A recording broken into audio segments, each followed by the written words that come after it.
Halo, selamat siang. Selamat datang di podcast Sobat Suara Bangsa atau Sobat Rasa. Diskusi tentang realitas sosial, tantangan kebangsaan di tengah perubahan zaman. Saya, Astuti Familia, akan jadi host kalian untuk memandu ya obrolan yang penting, kritis, dan juga menarik. Hari ini episode 2, tema podcastnya adalah What We Can Do to Make PU Better and Stronger. Kita akan membahas langkah-langkah yang bisa kita lakukan bersama untuk menjadikan Kementerian PU yang lebih baik, lebih kuat dari segi pelayanan, kualitas kerja, dan juga dampak terhadap masyarakat. Nah, untuk bahas tema yang menarik hari ini, kita ada 6 narasumber. Mungkin sebelumnya udah pernah lihat ya di episode 1, cuman ada narasumber baru nih. Jadi kita kenalan dari awal lagi ya, untuk refresh juga. Yang pertama ada Mas Andreas, silakan Mas Andreas, sapa. Halo, selamat siang. Nama saya Andreas dari Direktur SDA Bina OP Atap Irwa. Terima kasih. Iya, narasumber yang kedua ada Mbak Azarin. Halo semuanya, aku Azarin dari Sekretariat Dewan Sumber Daya.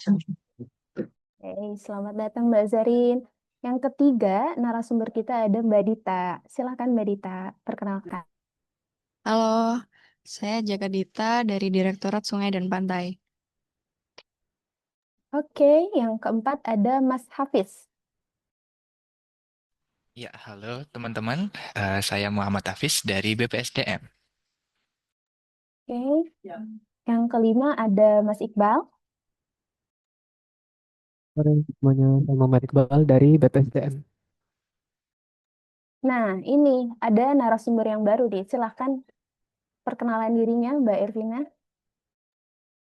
Halo teman-teman, saya Kristina Sari dari Biro Umum. Oke, jadi itu dia nama narasumber kita yang akan membahas terkait tema yang tadi aku sebutkan sebelumnya ya. Nah, kalau kita lihat dari tema tersebut dan kita refleksi bagaimana kondisi bangsa kita saat ini di era yang penuh tantangan, kemudian ada perubahan iklim yang semakin terasa, kebutuhan infrastruktur meningkat, kesenjangan sosial masih ada, dan meningkatnya arus digitalisasi yang pastinya mempengaruhi aspek kehidupan kita. Di tantangan-tantangan tersebut, sebetulnya peran PU di Indonesia tuh kayak gimana sih? Mungkin dari para narasumber ada yang mau menyampaikan opininya. Menurut saya ya Mbak Stuti, Kementerian PU itu ujung tombak pembangunan fisik Indonesia. Kita membangun jalan, jembatan, bendungan, dan rumah rakyat, itu semua bukan sekadar infrastruktur, tapi juga fondasi kehidupan. Di tengah tantangan seperti ketimpangan wilayah, perubahan iklim, dan tuntutan efisiensi, PU hadir untuk menghubungkan desa ke kota, menyediakan air bersih, dan menciptakan hunian yang layak. Peran kita bukan hanya teknis, tapi juga sosial, memastikan setiap proyek memberi dampak nyata bagi masyarakat. Karena membangun negeri bukan hanya soal beton dan baja, tapi soal harapan dan keberlanjutan.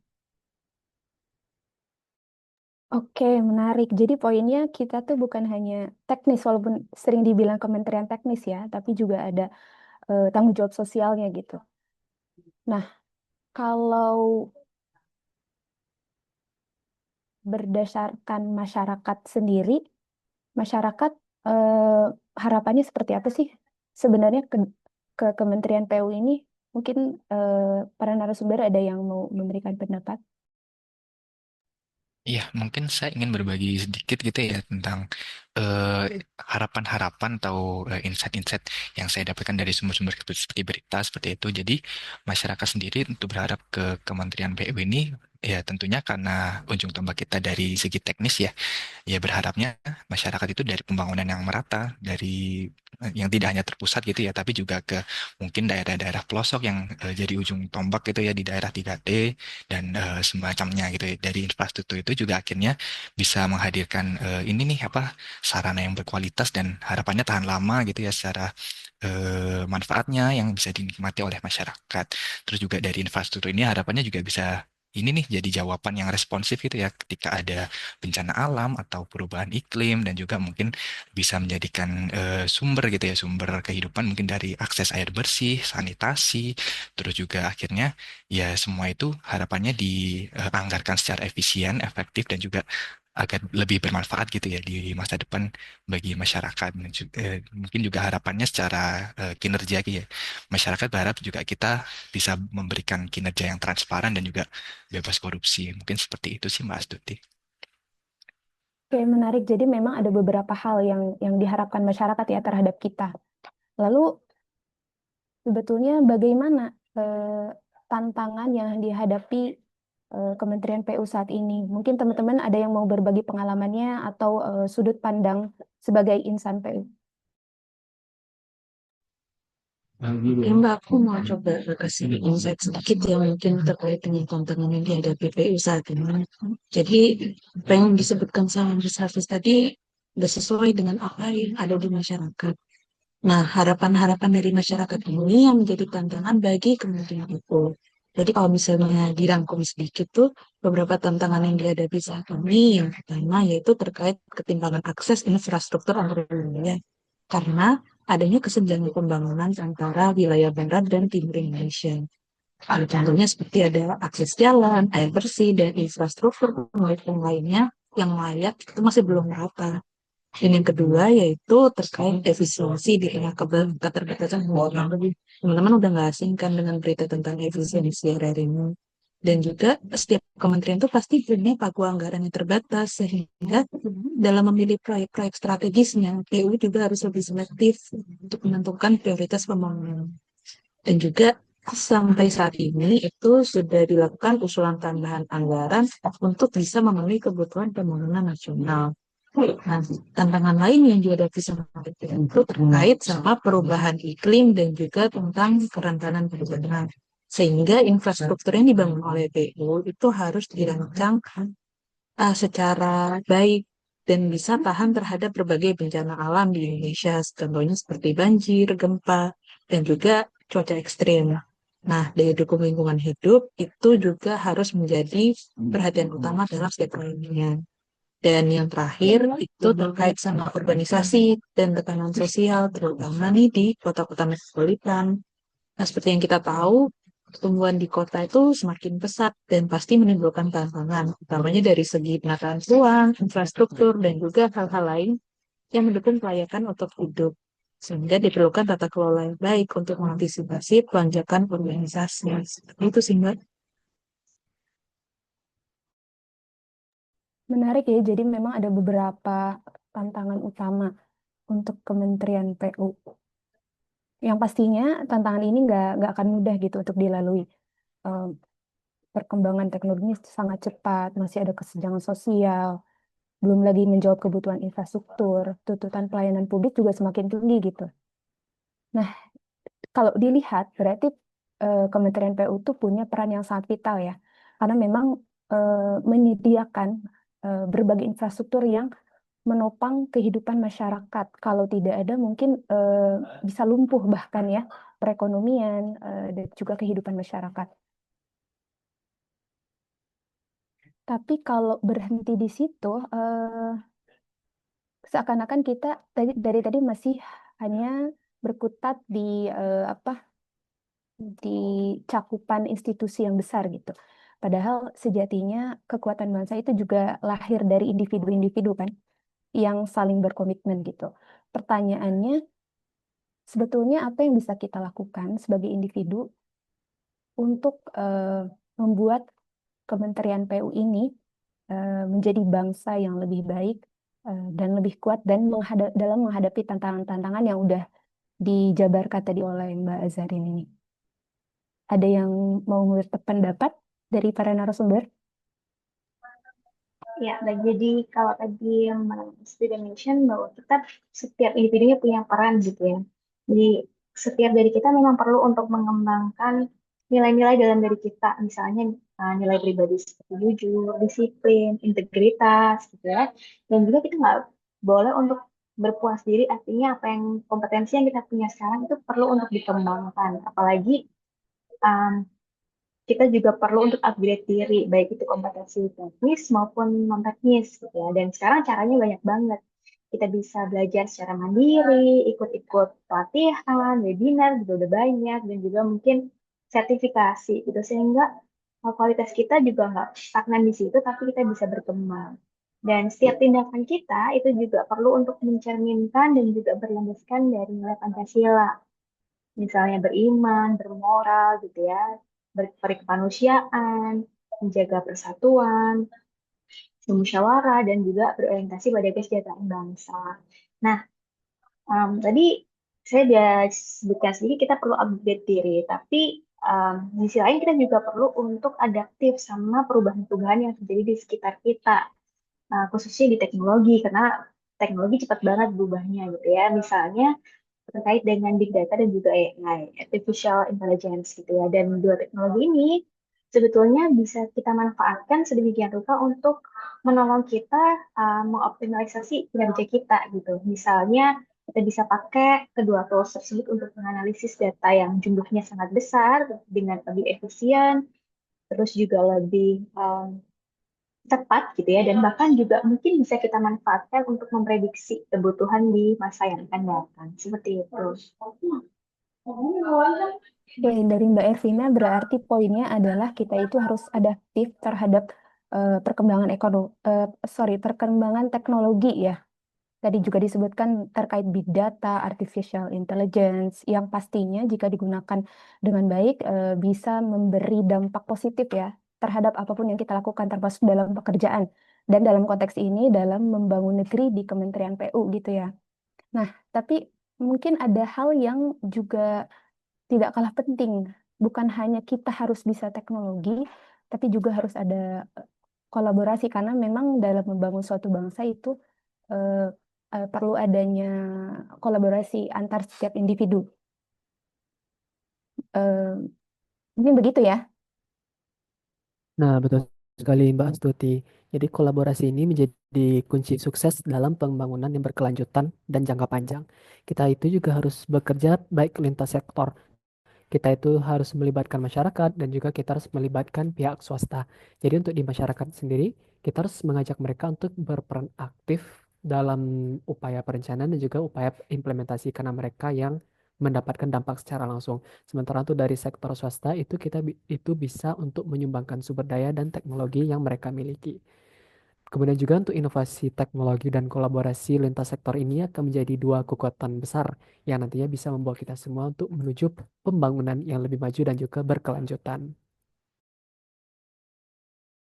Oke, menarik memang eh, kalau dalam satu institusi memang dari setiap individunya harus mengembangkan diri dengan poin-poin yang tadi sudah disebutkan dan yang terakhir kuncinya adalah kolaborasi untuk mencapai tujuan yang sama gitu ya. Nah, kalau dari sudut pandang kita terhadap hal yang lebih besar dari sebuah institusi atau organisasi, bagaimana apa yang bisa dilakukan sebetulnya oleh Kementerian PU ini untuk bisa menjawab tantangan-tantangan dan bisa menjadi lebih baik lagi? Dari para narasumber, ada yang ingin memberikan pendapat? Ya, betul sekali Pak. Jadi ada beberapa hal yang bisa kita lakukan ya. Yang pertama itu adalah digital transformation. Itu institusi perlu mempercepat e-government sehingga layanan publik menjadi lebih efisien, transparan, dan berbasis online. Dengan begitu, data proyek bisa lebih terbuka dan masyarakat bisa mengakses layanan tanpa harus ribet datang langsung ke kantor. Lalu yang kedua adalah ada capacity building. Nah, ini berarti institusi harus terus melakukan pelatihan berkelanjutan bagi sumber daya manusianya. Dengan SDM yang berkompeten, institusi lebih siap menghadapi tantangan baru, apalagi di era digital sekarang ini. Itu, Mbak. Jadi, jadi terkait digital transformation sama capacity building, mungkin ada eh, langkah-langkah strategis lain yang bisa dilakukan Kementerian PU, teman-teman narasumber yang lain, apa nih yang bisa kita lakukan sebagai sebuah institusi? Ada Mbak Astuti. Dari segi institusi itu ada yang namanya sustainability dan juga resilience. Jadi bagaimana kita itu dalam membuat suatu proyek itu dia itu harus ramah lingkungan, kemudian adaptif dengan perubahan iklim Indonesia ya yang di musim kemarau jadi hujan, di musim hujan menjadi kemarau, dan juga dia itu proyek ini harus mampu untuk mendukung ketahanan bangsa. Jadi pembangunan yang kita lakukan ini bukan hanya bermanfaat untuk hari ini juga, tetapi juga berkelanjutan untuk masa depan di Indonesia nantinya. Kemudian di samping dari sustainability dan juga resilience itu ada juga public engagement. Jadi public engagement ini bagaimana kita itu mendengar suara masyarakat dan kita juga melibatkan mereka dalam perencanaan. Maka dengan itu harapannya itu bahwa pembangunan ini akan menjadi lebih tepat sasaran, kemudian sesuai dengan kebutuhan nyata karena mereka ya yang akan menerima pelayanan kita, dan juga hasilnya itu langsung dirasakan oleh masyarakat itu sendiri. Intinya itu jika kita bisa konsisten melakukan ini, maka pembangunan ini tidak hanya akan menghasilkan infrastruktur yang fisik, tetapi juga membangun infrastruktur peradaban bangsa yang lebih kokoh ke depannya.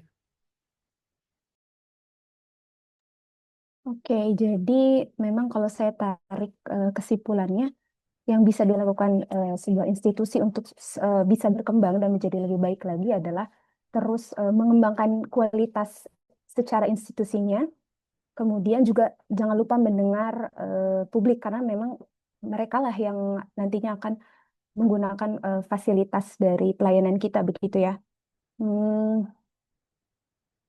Dari langkah-langkah tersebut tadi kita udah bahas dari segi individu kita harus ngapain sih, dan dari segi institusi atau Kementerian PU apa langkah-langkah yang memang harus dilakukan untuk menjadi lebih baik. Kalau dilihat dari sisi yang lebih besar, juga tadi ada hal yang menarik. PU itu bukan hanya soal membangun, tapi juga memberikan makna dari pembangunan itu sendiri.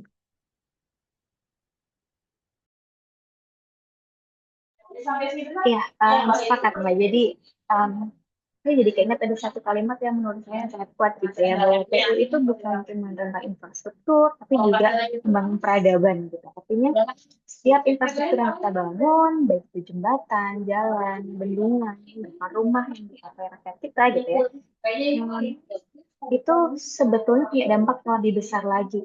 Adanya akses bisa meningkatkan kesejahteraan masyarakat, bahkan juga sampai ke mengubah kualitas hidup masyarakat kita.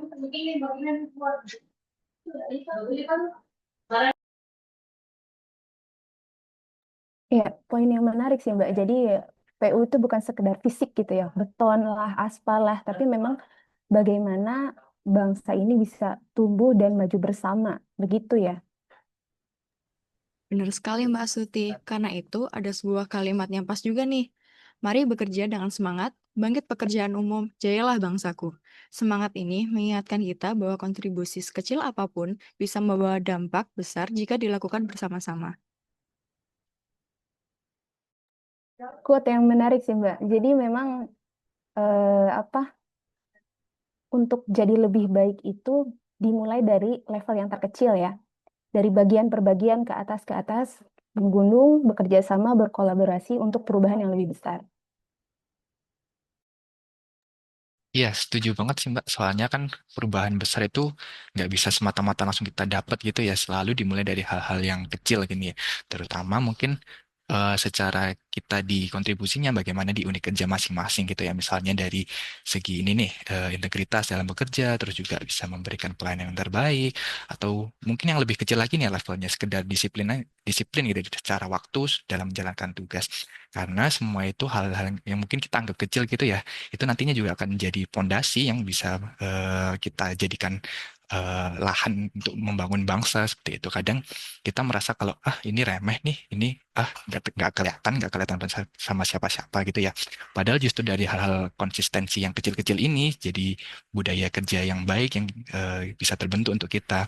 Mungkin kuncinya lebih ke mindset gitu ya. Kita harus percaya bahwa apa yang kita lakukan ini juga punya nilai. Mungkin nilainya itu nggak akan balik ke kita secara instan, tapi juga dampaknya bisa jangka panjang nih gitu. Selain itu juga ya akhirnya kita juga bisa berkontribusi ke lingkungan kerja yang akhirnya bisa jadi saling mendukung. Ketika satu orang disiplin kan ya akhirnya orang lain juga tertular ya energi positifnya untuk disiplin juga. Mungkin gitu sih Mbak. Ya, benar sih Mas. Kita mulai semuanya dari mindset ya. Harus positif untuk bisa jadi lebih baik. Bukan hanya berdampak di individu, tapi juga secara institusi.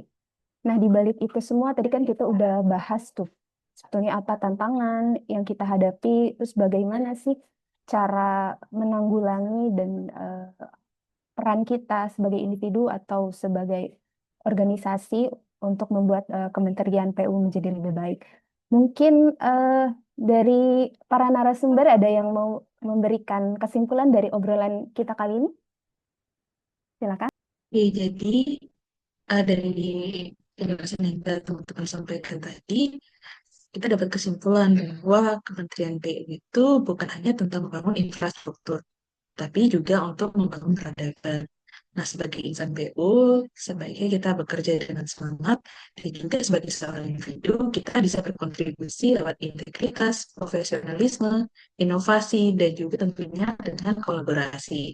Sementara sebagai sebuah institusi, maka pentingnya yang bisa dilakukan oleh Kementerian PU yaitu melakukan transformasi digital, peningkatan kapasitas sumber daya manusia, pembangunan yang berkelanjutan, dan juga melibatkan masyarakat dalam perencanaannya. Seperti itu sih, Mbak.